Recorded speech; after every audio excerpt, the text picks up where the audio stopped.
তো আমরা চলে এসেছি এবার দত্তফুলিয়া বসন্ত উৎসবে।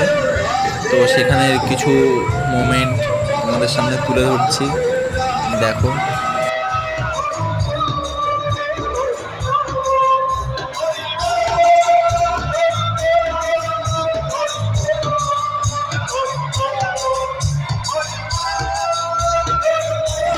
আমাদের দত্তফুলিয়াতে এখানে প্রচুর বড় করে বসন্ত উৎসব হয়, দেখতে পাচ্ছ লোকজনগুলো।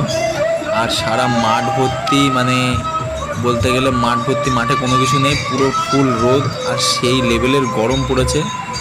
তারপরে আবার এরকম এই গরমের মধ্যে দেখো রং খেলা হচ্ছে, কিছু বলার নেই, দেখতে থাকো, দেখো শুধু জাস্ট দেখো আর এনজয় করো। এখানে প্রচুর এনজয়মেন্ট হতে চলেছে, দেখো। আমার একটা বন্ধুর সাথে দেখা হলো আবার হট করে, দেখো। সদস্যদের অনুরোধ করছি, সদস্য ছাড়া মঞ্চে বা মঞ্চের আশেপাশে কেউ থাকবে না। বারংবার বলছি, সদস্য ছাড়া মঞ্চের আশেপাশে কেউ থাকবে না। হচ্ছে গানে গানে বসন্ত বরণ উৎসব।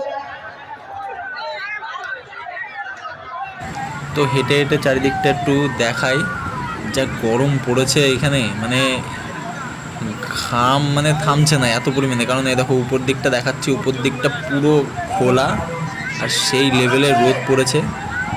তো চারিদিকটা ঘুরিয়ে দেখায়, দেখো চারিদিকটা অবস্থাটা দেখো, চারিদিকে ধুলো বালি, মানে নাচানাচি করতে করতে সব চারিদিকে ধুলো বালি ভরে গেছে, এরকম লেভেলের অবস্থা হয়েছে। দেখো চারিদিকটা দেখো, নাচানাচি সব, মানে কুচবি কুচবি हो रहा है।